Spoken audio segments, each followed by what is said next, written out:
Good evening. I'm Judy Woodruff. On the NewsHour tonight. We, the jury, find the defendant, Kyle H. Rittenhouse, not guilty.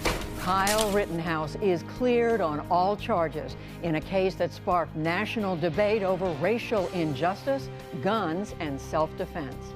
Then, the Biden agenda. The House of Representatives passes the president's priority Build Back Better bill, sending it on to the Senate and likely changes. Plus, searching for justice, why those wrongfully convicted may face even greater struggles than others when adjusting to their post-prison life. Sometimes I'm overwhelmed. Anxiety, nightmares began to surface. Horrible nightmares. And it's Friday. Jonathan Capehart and Gary Abernathy preview the upcoming Senate battle over the president's signature social spending bill and the censure of a House Republican. All that and more on tonight's PBS NewsHour.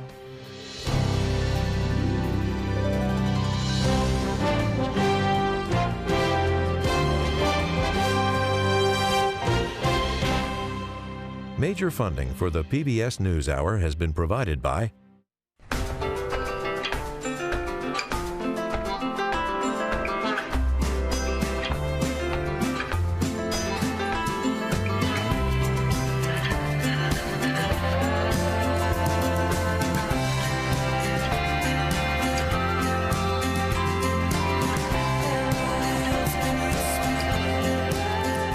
our economy for 160 years. BNSF, the engine that connects us.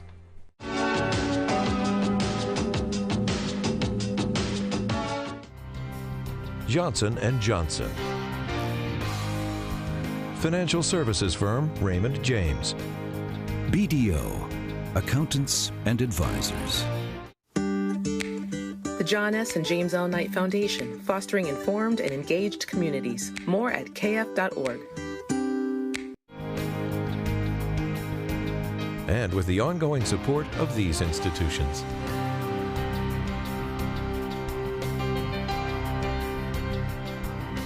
And friends of the NewsHour.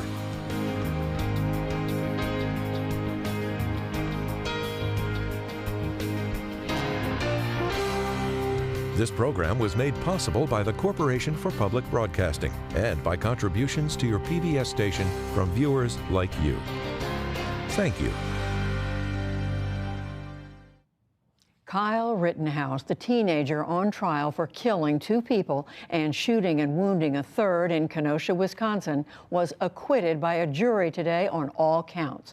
The now 18-year-old faced 5 charges, including intentional homicide, reckless endangerment of public safety, and use of a weapon.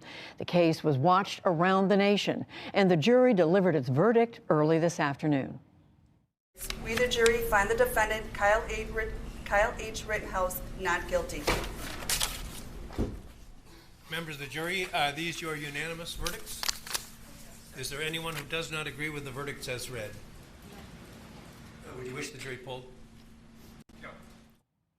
Rittenhouse shot 3 people, 2 of them, Joseph Rosenbaum and Anthony Huber, fatally after protests and riots broke out in Kenosha in August 2020. That civil unrest had been triggered by the police shooting of Jacob Blake, a black resident, 3 days before. Rittenhouse, then 17, drove from his home in Illinois to Kenosha and walked the streets with a semi-automatic rifle. He claimed that he was attacked and shot in self-defense. The case became a flashpoint in the debate over whether Rittenhouse was a vigilante or defending himself. Rittenhouse's attorney, Mark Richards, spoke after the verdict.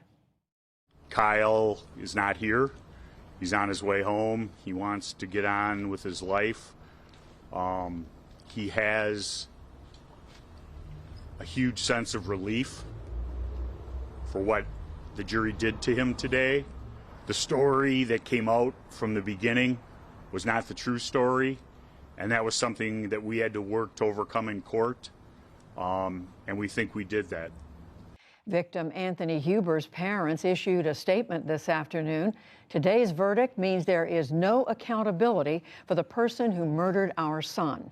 They wrote, "It sends the unacceptable message that armed civilians can show up in any town, incite violence, and then use the danger they have created to justify shooting people in the street." President Biden said in a statement that he joined other Americans who were angry and concerned over the verdict, but said it was important to abide by the jury's decision peacefully.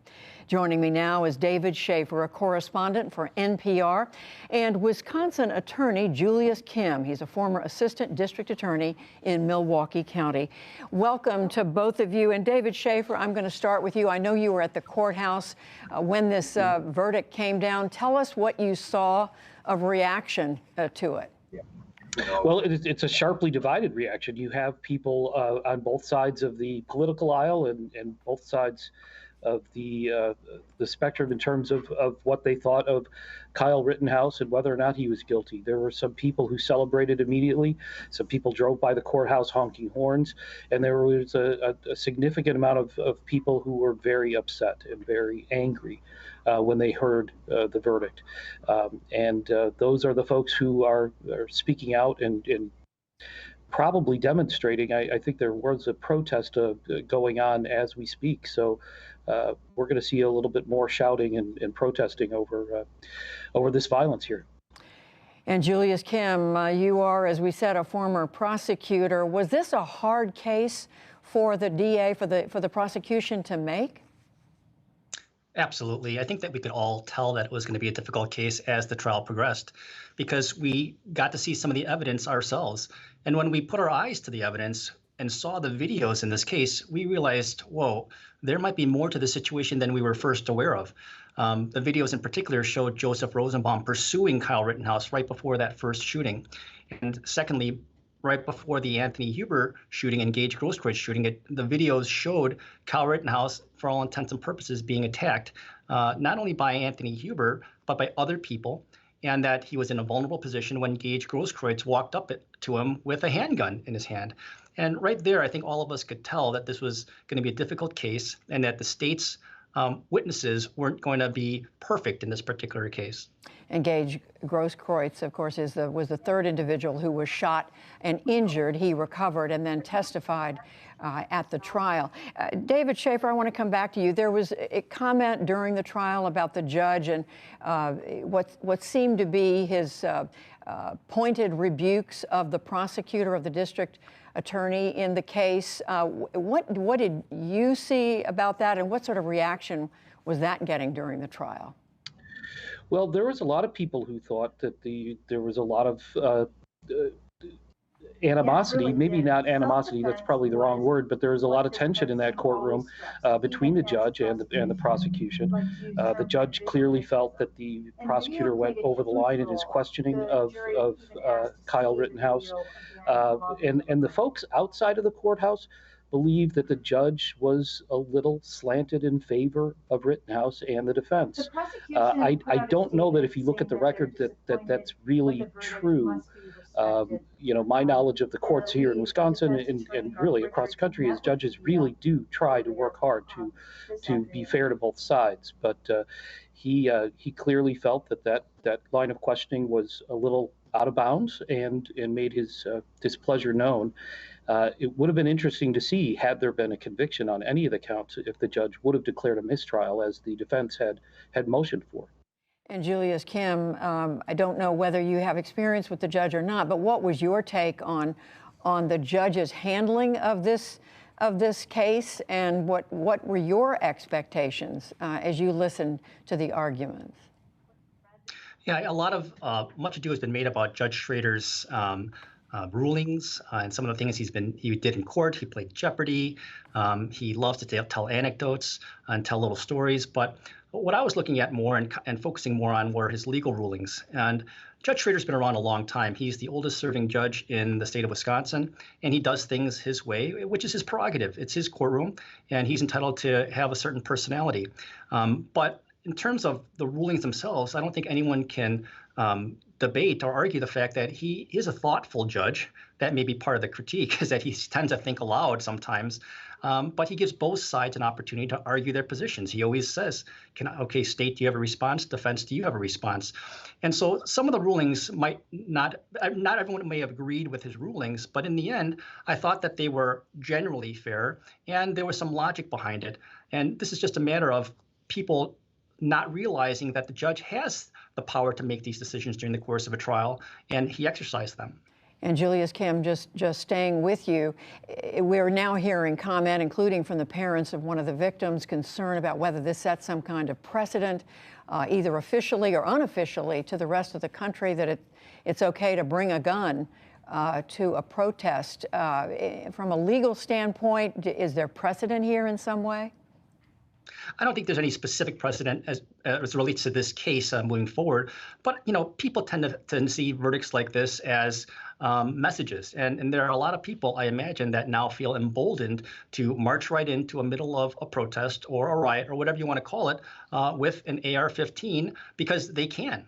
But I think that that's a dangerous thought process because this was a very, very unique case in that we had very specific facts in this case. We had video evidence showing exactly what precipitated the shootings in this case, and that might not happen in every situation. And so if people get the notion that they can show up to a protest with a long gun and that the law will somehow protect them as a matter of course, I think that would be a mistake. And David Schaefer, back to you finally. You said earlier there's an expectation or a question about whether there will be protest today, tonight, into the evening. What do you know about that, and what are the expectations there in Kenosha? Well, I do think this verdict, to some of the folks who have been involved in the protest movement here in Kenosha, have told me that they are a little bit more concerned than they were prior to this whole incident. There might be people out there with guns who might feel a little bit emboldened. Some people have told me they no longer feel safe in their own community. I think they do feel that they need to make their voices heard, and their voices need to be heard on a broader set of issues in terms of racial justice, in terms of equality of opportunity in a community like this. And Southeast Wisconsin has some of the widest racial disparities in the entire country, and they want to make their voices heard. They do want to get out there and protest, but there's a little bit of angst over that and what could possibly happen if violence does rear its ugly head here again. Well, we certainly hope that's not the case, but I know that you and other reporters are going to be following this, and we certainly will be following what happens in the Kenosha area going forward.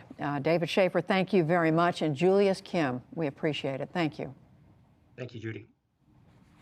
Thank you.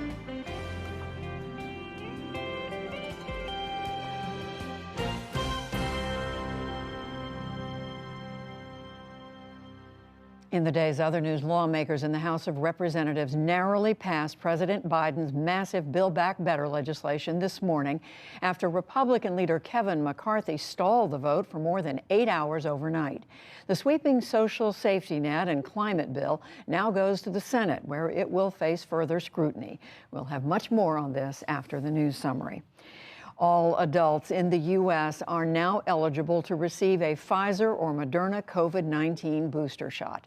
The CDC approved their use hours after the FDA cleared the added dose. We'll take a closer look at the boosters also later in the program. Meanwhile, overseas, Austria's leaders announced plans for a nationwide lockdown to help slow a surge in COVID infections. It will go into effect on Monday. The country will also mandate COVID vaccinations next year. We have decided to make vaccinations compulsory across the country. This will begin February 1st. Substantially increasing vaccination rates is our only way out of this vicious circle of virus waves and lockdown discussions once and for all. We don't want a fifth wave. We don't want a sixth and seventh wave. This will be the continent's first nationwide vaccination mandate. Today's decision comes as parts of Europe are seeing record numbers of daily infections. Jury deliberations began today in Virginia in the civil trial of white nationalists at the 2017 Unite the Right rally in Charlottesville. They face charges of conspiracy to commit racially motivated violence after marching through the streets carrying torches and yelling racist and anti-Semitic rhetoric. At least one counter-protester died and dozens more were injured. In India, Prime Minister Narendra Modi has agreed to repeal controversial farm laws after thousands of farmers protested against them over the past year. They had argued the legislation would hurt their incomes. The repeal process will begin in December when India's parliament reconvenes. Farmers took to the streets to celebrate the surprise announcement. Many were cautiously optimistic.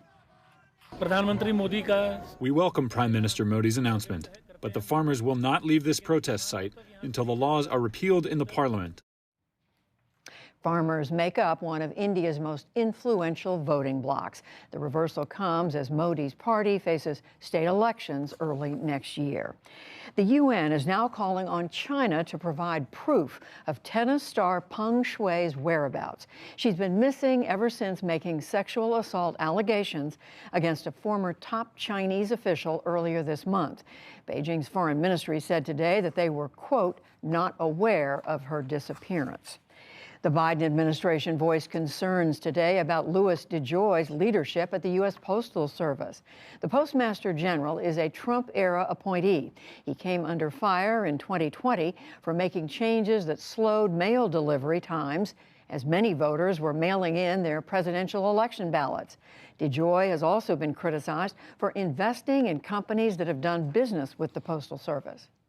We're, of course, deeply troubled, continue to be deeply troubled, as many Americans are, by the earlier reporting on Postmaster General DeJoy's potential financial conflicts of interest, and take serious issues with the job he's doing running the Postal Service. White House Press Secretary Jen Psaki, DeJoy can only be removed by the U.S. Postal Service Board of Governors. Today, President Biden announced plans to replace two of DeJoy's backers on the board with two new members. President Biden had his annual physical examination at Walter Reed National Military Medical Center today on the eve of his 79th birthday. His physician declared him healthy and, quote, fit for duty. While under anesthesia for a routine colonoscopy, his authority was transferred to Vice President Kamala Harris, making her the first woman in the U.S. to hold presidential powers. Stocks were mixed on Wall Street today. The Dow Jones Industrial Average dropped 269 points to close at 35,602. The Nasdaq rose 64 points to notch a record close, and the S&P 500 slipped 6. And two lucky turkeys are off the menu this Thanksgiving as part of a presidential tradition. The gobblers, named Peanut Butter and Jelly, were officially pardoned by President Biden at the White House today. They will live out their days on a farm at Purdue University in Indiana. Lucky Purdue and lucky turkeys. Still to come on the NewsHour, how to get boosters to everyone 18 years and older as COVID cases in the U.S. continue to rise. The unique challenges that wrongfully convicted people struggle with when adjusting to post-prison life. And Jonathan Capehart and Gary Abernathy weigh in on the House passing the Build Back Better bill and the verdict in Kyle Rittenhouse's trial, and much more.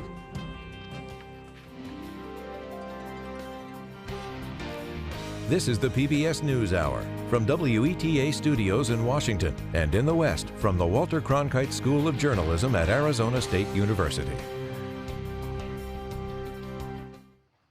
As we've reported, House Democrats are heading into the weekend with a victory after passing the Build Back Better legislation in the House this morning.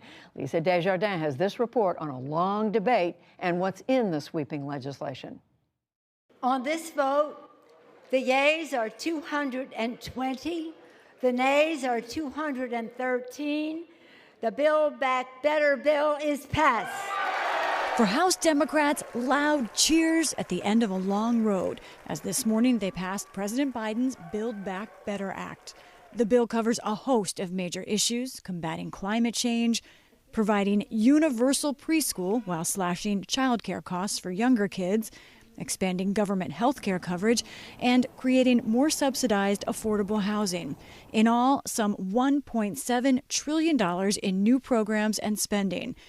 Democrats provide money for that by increasing taxes on big corporations and the wealthiest Americans.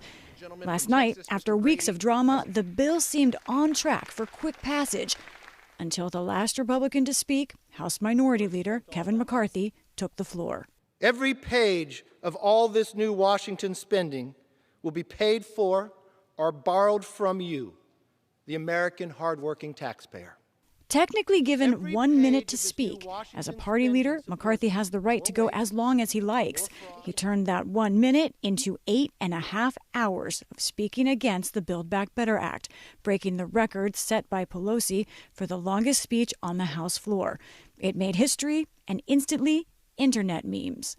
From the House cloakroom next to the chamber, Democratic Congresswoman Alexandria Ocasio-Cortez took to Instagram to mock. Look at all of those different colored ties and haircuts.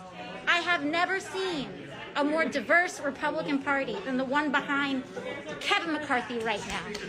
McCarthy spoke until nearly 5:30 in the morning, at times thundering in opposition to the bill. You're celebrating it when inflation is at a 31% height.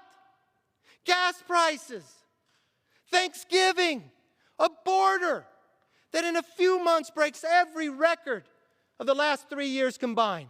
Sizing up the tactic, House Speaker Nancy Pelosi sent Democrats home and pushed the vote until daylight, when she got her turn to speak. And as a courtesy to my colleagues, I will be brief. After a jab at her Republican rival's speaking time, Pelosi responded. Much has been said on this floor, but the facts are these. Following the vision of President Biden, guided by the expertise and energy of our chairs, members, and staff, we have Built Back Better bill that is historic, transformative, and larger than anything we have ever done before. In the end, Pelosi lost only one Democratic vote, Jared Golden of Maine. On Twitter, he said the bill offered too much help for some of the wealthy and could be better. Golden's concerns foreshadowed the next tricky Democratic fight straight ahead as the bill goes to the U.S. Senate. And Lisa joins me now after a night of not much sleep.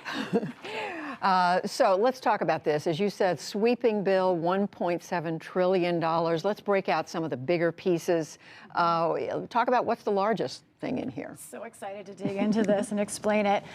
At the top of the list of many large programs of this is child care. Combined, the child care and preschool programs together are $400 billion in this bill. Let's take people through that. So that's a big chunk right there. What they would do, this would offer voluntary free preschool for every child in America, ages 3 and 4, and also for the majority of families with kids up to age 5, it would cap their child care costs no greater than 7% of their income. That's a sea change. Now, one thing. States have to opt in to this program. It's a bit like Medicaid. So there's a question of which states would do it, which states would not. But Judy, this child care portion is on an Obamacare kind of scale, even larger than Obamacare potentially. If many states sign up, Republicans say that's the problem. They say it's a sweeping program, too much government, and they say it could hurt the child care industry if it's not done well.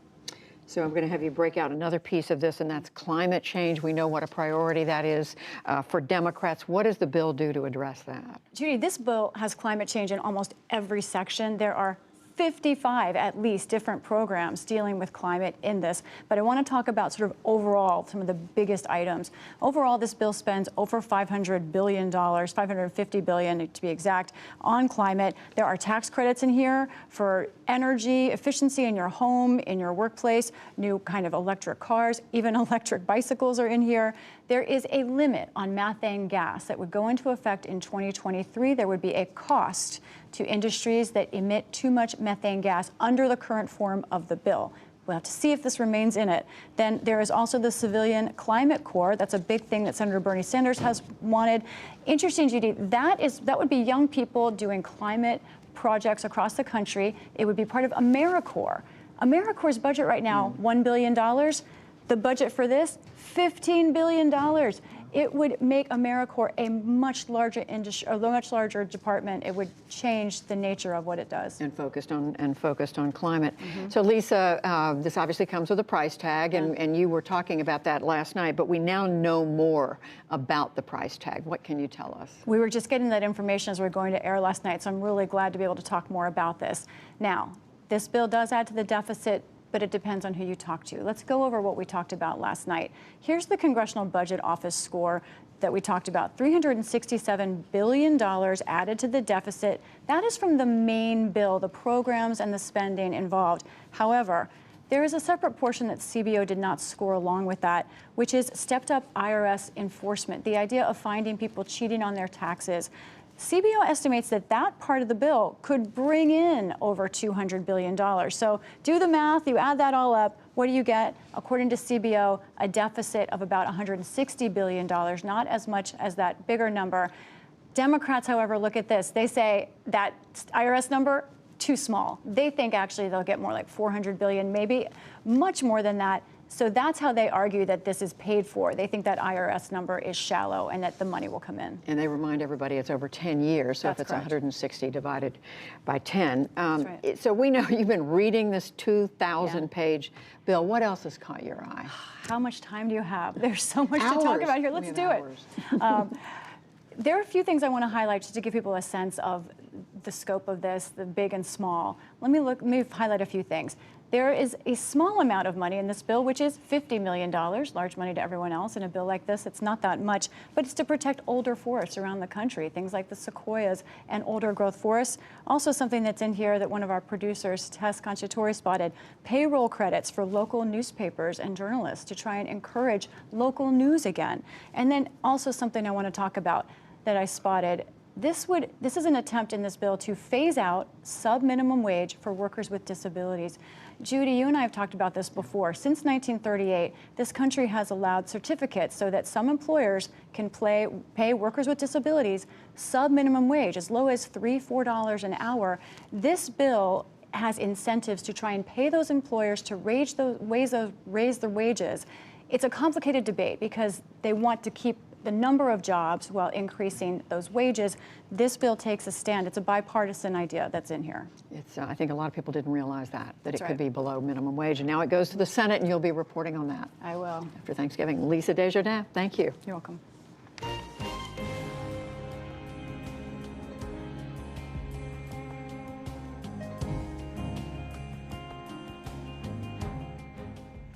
As we reported, the government's top public health agencies are making vaccine boosters available to anyone in the U.S. 18 years or older. As Stephanie Sy tells us, the change is aimed at helping during the winter months ahead. Judy, starting this weekend, boosters will now be available for any of the 3 federally approved vaccines. At least 10 states had already made this change as COVID cases rise, up 33% in the last 2 weeks. For the moment, death rates are stable, but the country is still averaging more than 1,100 deaths a day. For more on what we should know, I'm joined by Dr. Robert Wachter, chair of the Department of Medicine at the University of California at San Francisco. Dr. Wachter, thank you for joining us on the NewsHour. Let's get right to it. Would you at this point advise every adult to get a booster shot, and why or why not? I would. I got mine a month or so ago, but have advised my 28 and 30-year-old healthy children to get them as well. The boosters do 3 things. First of all, we now know that the efficacy of the original shots does wane, starts waning at about 5 months and wanes more the more time goes on. And the boosters do 3 things. One is they prevent mild infections, but mild infections can lead to long COVID. The second is they can prevent severe infections, which can lead to hospitalization and death. And the third is they keep the community safer. They decrease the amount of COVID in the community. Isn't it still, though, Dr. Wachter, the unvaccinated that are most at risk, not only for severe COVID, but behind community spread? No question about it. And early on, people said, well, we should really concentrate on vaccinating the unvaccinated. And when I heard that, I would say, what exactly does that mean? What are we not doing to try to get the unvaccinated vaccinated. We've done everything I think we can humanly possibly do. There are enough shots for everyone. So at this point, I think we can walk and chew bubblegum. I think we have to continue to concentrate on trying to get people to get vaccinated in the first place, but we also have to protect everyone else. And if you're vaccinated, but you're more than 6 months out, your level of protection is now somewhere between fully vaccinated and unvaccinated. So it's time to boost it up. So let's talk about the efficacy of the booster shot and when it kicks in. Does getting the booster shot, Dr. Wachter, mean you won't get COVID-19? And will we have to get booster shots every 6 months? Well, the vaccines aren't perfect, although these, I think we've gotten used to it. These are extraordinarily effective. What the booster does is take, if you remember those original efficacy numbers of 95% effective in preventing cases of COVID, that number had waned to 50 or 60%.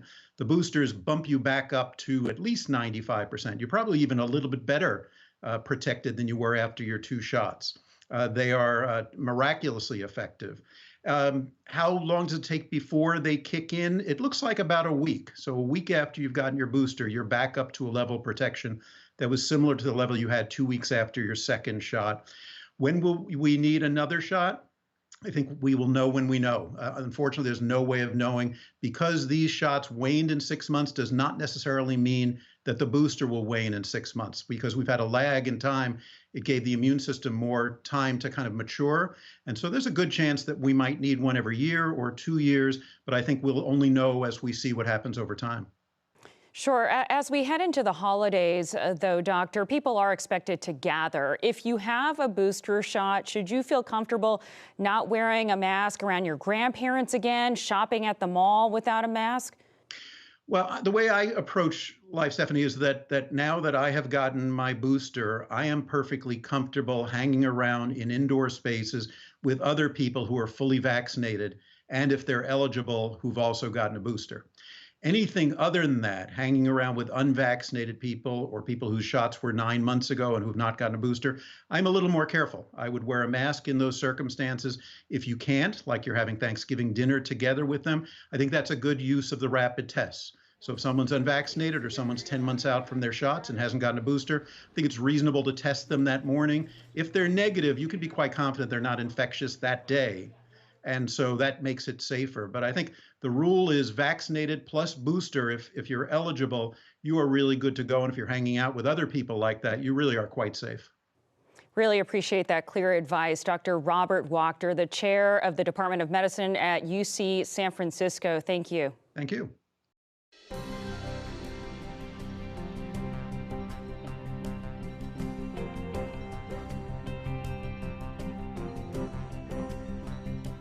We've been exploring this week the many challenges people face after incarceration, from getting health care to reconnecting with family.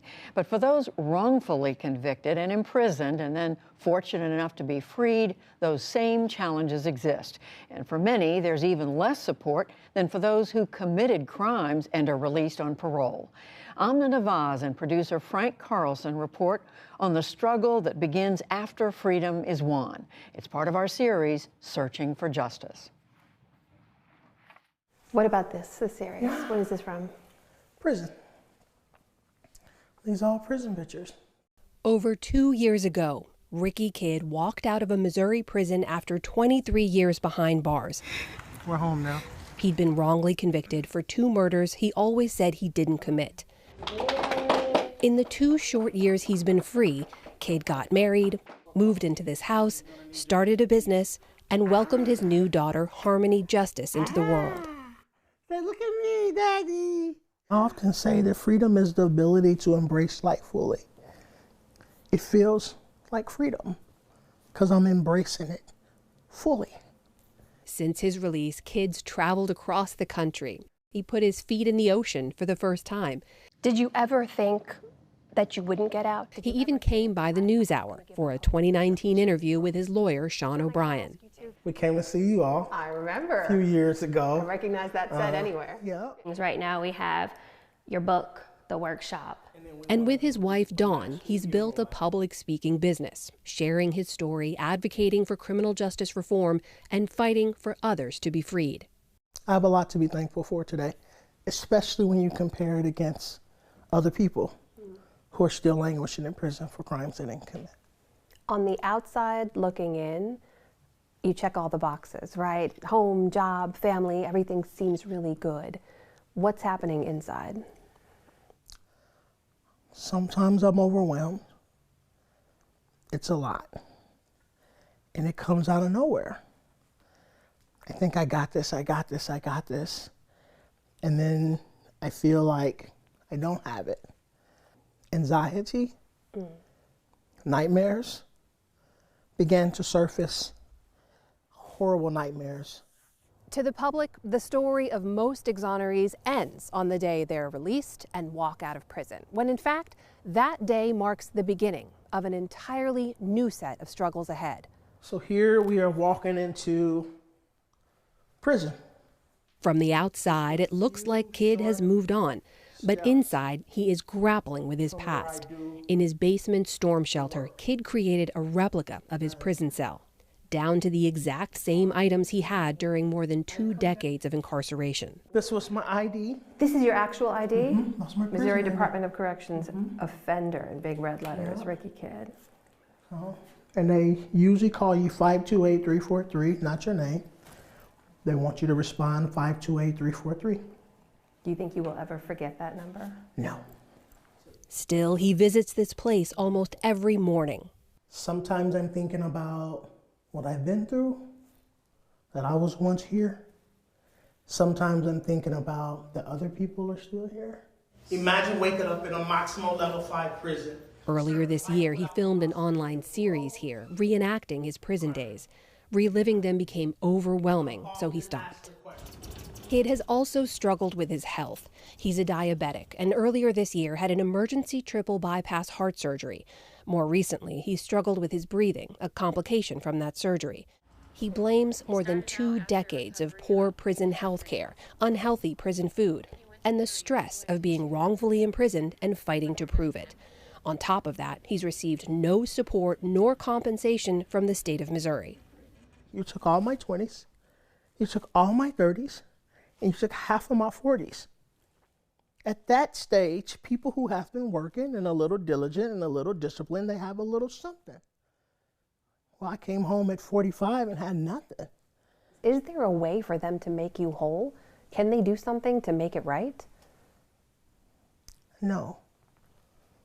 I don't think there's anything that they can do to make me whole.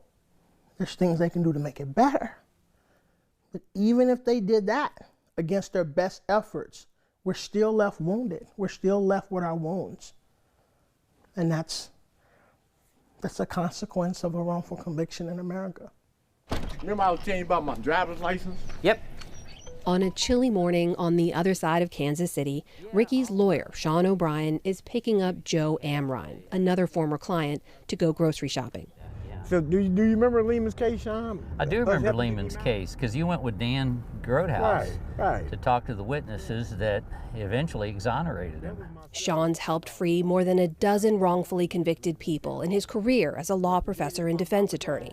In 2003, it was Joe Amrine's turn, after spending 17 years on death row.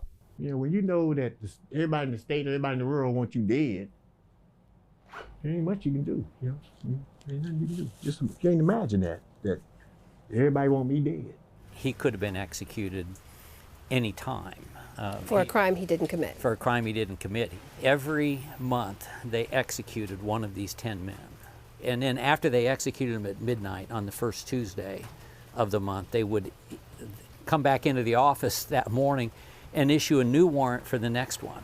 About midway through that process, one of his friends, who he had known since junior high school, was executed. And he called me the next morning and said, I want to be next because I can't do this again. Since being released, Amrine has struggled with his health, holding down a job, and meeting basic needs. When you got out, what kind of support did you get? I had none whatsoever. No support whatsoever. Get my driver's license, Social Security card, filling out paperwork and stuff. I was lost. Amrine's depended on help from people like Sean to keep the lights on and keep the refrigerator stocked. He's food insecure, for crying out loud. That's wrong. You know, if I don't if I don't periodically take him to the grocery store, you know, he'll call me up and say, I don't have anything. I haven't eaten in a week. Across the country, the support and compensation exonerees are eligible for differs drastically depending on where they're convicted. 37 states and the District of Columbia have laws for compensating exonerees in some way, but qualifying for and accessing that support is another story entirely.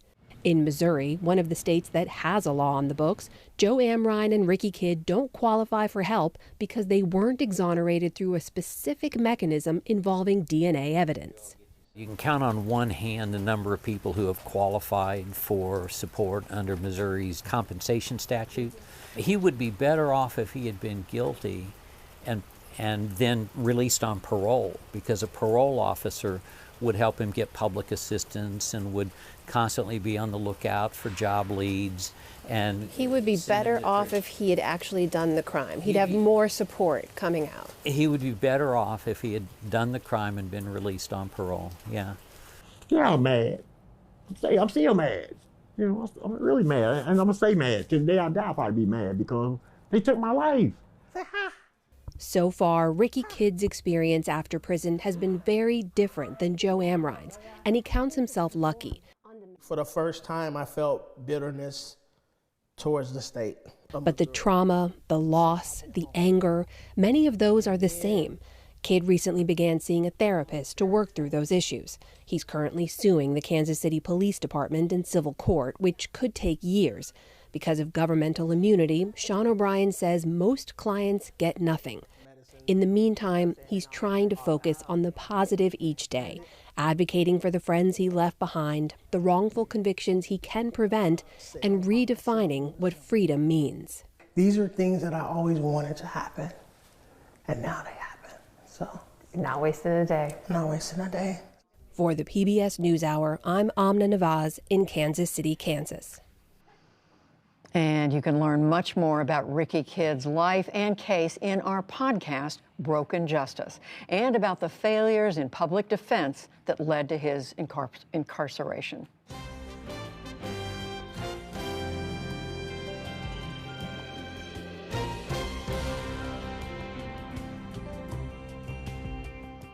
As we reported earlier, President Biden's Build Back Better plan was passed by the House of Representatives, and Kyle Rittenhouse was today acquitted on all charges. To break down today's events and more, we now turn to the analysis of Capehart and Abernathy. That is Jonathan Capehart and Gary Abernathy, both of them columnists for the Washington Post.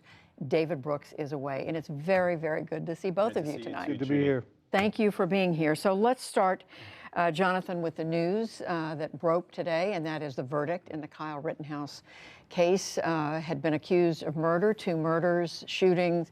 The jury found him not guilty on all charges. The country has been on tenterhooks for the last few years when it comes to a number of issues related to race. And race didn't come up specifically in this trial, but it certainly was around it. Do you think this will have any effect on the conversation the country's having right now? It'll have an effect on the conversation in that it focuses the mind on the system that made it possible for a teenager with an illegal gun in a town that was not his own after curfew, who shot and killed 2 people and wounded a 3rd, was able to be found not guilty. You know, race was not a part of this conversation, because we have to remember the victims here, and they were victims, they're all white. But there's pain in the Black community because we are seeing how justice is meted out depending on who you are. And there was a great cartoon, sad cartoon in the Post, which I think we can share with you. And you see it there. Yeah. There on the left, you have Trayvon Martin, Skittles in one hand, iced tea in the other.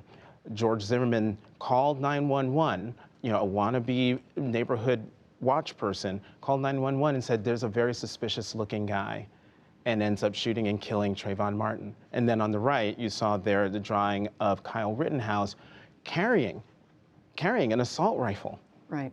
there in the streets and kill 2 people, and he gets to go home. And one more thing, and Gary, you're from Ohio, if I remember right. I kept thinking about the shooting of John Crawford III in Beaver Creek, Ohio, in August of 2014. He's in Walmart. He's looking for maybe gifts or presents for a young person in his family. He picks up a toy assault rifle. He's just walking through the aisles in Walmart, shopping like anybody does. Someone calls 911. The police show up, they see him, and they kill him. He's carrying an assault rifle, a toy assault rifle, in a store, shopping like anyone else. In Ohio, it is an open carry state. So why didn't the police take that into account, whether it's a toy or not? And so I think the Kyle Rittenhouse case just adds to the conversation that we have been having in this country about the role of race, the role of law, and the role of the two in holding us back, quite frankly. And Gary, as we said, race was not a part of this case. It didn't come up in the courtroom. A jury heard the case. They heard the argument of self-defense, and they agreed with it. Yes. So much can be said about this whole thing. It's a sad situation. Okay, there are no winners today. I've read a lot of people saying, oh, they're celebrating the verdict, you know, from maybe somebody on the right. Well, there's nothing to celebrate. There's a tragedy. 2 people died in this situation. It's a tragic, tragic case. A 17-year-old, I agree, shouldn't have been bringing that gun to that situation.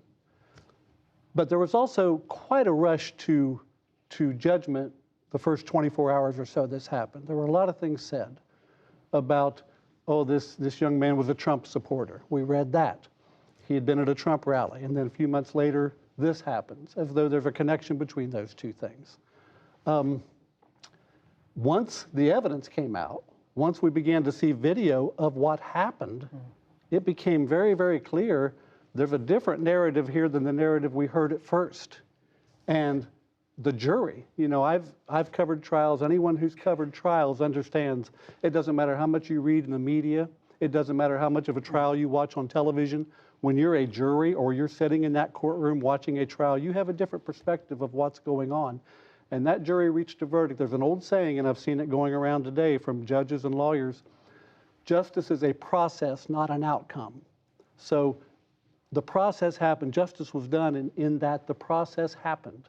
People will always disagree on verdicts. In this case and every other case, depending on which side you're on. But justice was done because the process happened. I would say in response, I'm not surprised by the verdict because of the instructions from the judge, because of Wisconsin law and the law as it pertains to self-defense.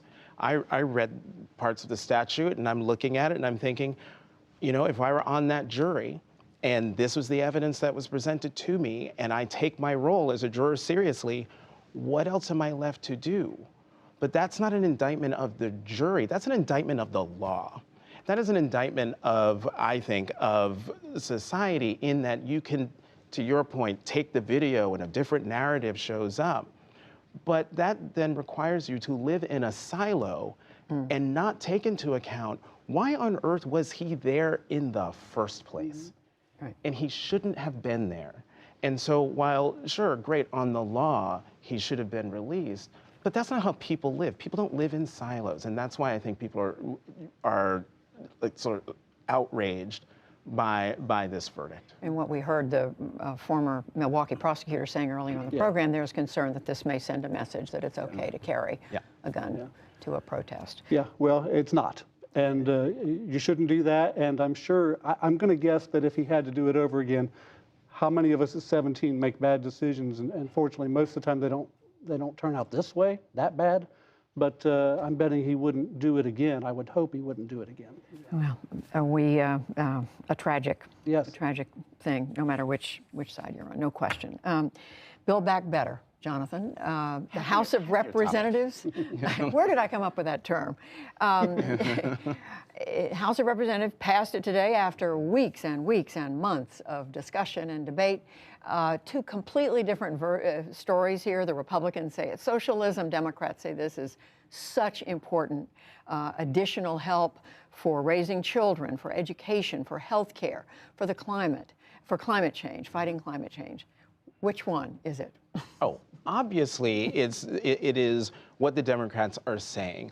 You know, leave aside what the Republicans are saying. They'll brand anything socialism, and they don't bring anything to the table as an alternative, as a positive alternative to what the Democrats are presenting.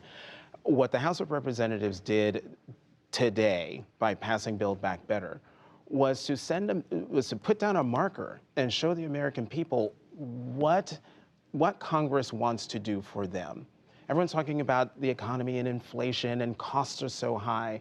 And yet you look at Build Back Better and there's an opportunity to bring down your child care costs, to bring down your home care costs, to bring down your health care costs. That's what Congress should be doing. That's what Washington should be doing, looking at the problems of the country, looking at the problems of the American people and the American worker and American productivity and doing something about it. And so with the House passing it, they've sent a message. Look, this is the package. Of course, it's just the House. And all the action goes to the Senate, where this might be Build Back Better might be a shadow of its former self by the time it comes out of the Senate. But there should be unadulterated joy that Democrats have been able to do this at this point in time right now. Unadulterated joy. Well, I'll adulterate it a little bit. This is a classic example of the different attitudes between, the role of government. And the infrastructure bill that was passed earlier, the $1.2 trillion, is the role of government. For a lot of people, that's how they look at it. That's how a lot of Republicans used to look at it. Now, beginning last year, we've talked about this before. Under Trump, there was a lot of an abandonment of this traditional Republican attitude about the role of government, because Trump wasn't afraid to spend money. He wasn't afraid to give tax cuts and then turn around and also spend money on top of the tax cuts. He was all for infrastructure. But what you're hearing today is the infrastructure bill was one thing, but now this is I won't use the word socialist tonight, I'll just call it a very progressive wish list of things that progressives believe government should do. It's the biggest expansion of government. It compares right there with the LBJ Great Society, the FDR New Deal. It's right there, and that's what Joe Biden, if that's what he wants his legacy to be, we'll see how voters feel about it. But to get down to the $2 trillion price tag, 1.8, whatever we want to call it, they've played some tricks. They've got several things in here they're touting that will sunset out very quickly. In 4 years, the preschool, the child tax credit, the health care expansion, and if there's a Republican Congress, really doubtful they're going to re-up this. So a lot of things that are being celebrated on the left may actually not last very long. So this may be ephemeral. It may be, it may not. Remember, folks were really angry about the Affordable Care Act, and Republicans ran on replace and repeal. And when they had the majorities in both the House and the Senate, they didn't replace or repeal anything. So, they did get rid of the individual mandate. Sure, but in Washington, the hardest part is getting something into law. It's hard to get stuff into law, and it's even harder to pull it out, especially if it's popular, and especially if it helps people. No, that's a good point, and so it depends on how America reacts to it, how Americans react to it over the next couple of years. You're right. If this all becomes very popular, it'll be difficult. More difficult than it sounds, even if Republicans take over to reverse it. Are there any parts of this bundle of programs that Republicans can be comfortable I don't think so. If you're talking about congressional Republicans, right? I don't think so, and that was evidenced by the vote in the House. And I think you'll probably see a very similar vote if in the Senate. This comes down to Joe Manchin and Kyrsten Sinema. Yeah. Right, and remember, the Build Back Better, when it gets to the Senate, the Republicans made it clear, we're not voting for this, whatever you come up with, and that's why it's going to be voted on by a simple majority through reconciliation rules. Right. So that's why they're able to do all this negotiating, not worrying about what Republicans think, because they've already said, we don't care. And why immigration may come out of it. Yeah. And they don't care, and it's a shame. Because I heard Speaker Pelosi today after the House vote, they were talking to her about Kevin McCarthy's long marathon 8-hour speech and what he had to say. And she said, I don't pay attention to I don't listen to them. And that's a shame. We'll leave it there. Okay. Gary Abernathy, Jonathan Capehart, thank you both. Thanks, Judy. And online right now, a partial lunar eclipse cast the moon in a red glow overnight. We explore what made this eclipse special. That's on our Instagram feed at instagram.com/NewsHour. And don't forget to watch Washington Week moderator Yamiche Alcindor and her panel tonight. That is on PBS later this evening. And that's the NewsHour for tonight. I'm Judy Woodruff. Join us online and again here on Monday evening. For all of us at the PBS NewsHour, thank you. Please stay safe and have a good weekend. Major funding for the PBS NewsHour has been provided by The landscape has changed, and not for the last time. The rules of business are being reinvented with a more flexible workforce, by embracing innovation, by looking not only at current opportunities, but ahead to future ones. Resilience is the ability to pivot again and again for whatever happens next. People who know BDO.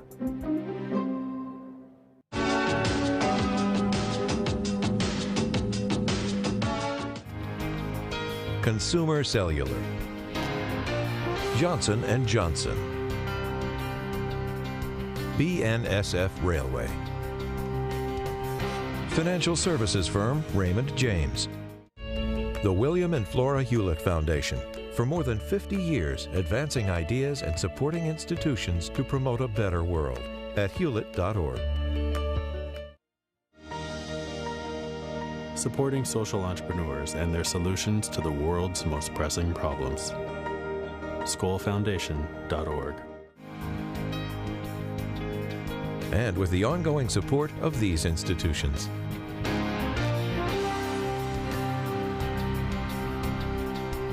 And friends of the NewsHour.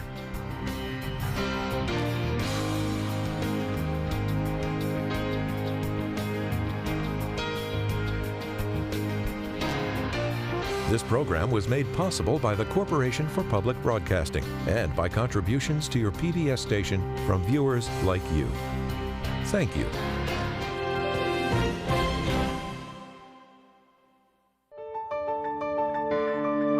You're watching PBS.